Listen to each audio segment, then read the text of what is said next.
Well, I've seen churches all over the world that have been built by Christ in the most difficult places. It doesn't have to be in the right zip code, doesn't have to be at the right street corner.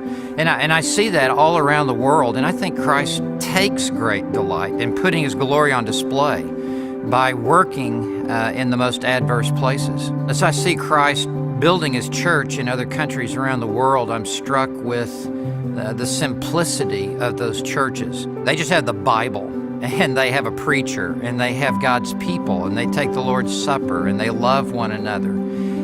There is a wonderful simplicity about those churches, that the church is much like Acts 2:42-47. I mean, they just continually devote themselves to the apostles' teaching, to prayer.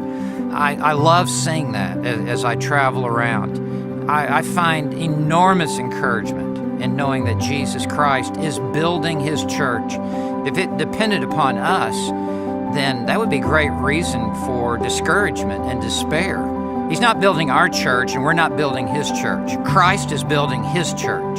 He's picked us up as instruments in His holy hand to be used to preach the word and to lead the flock.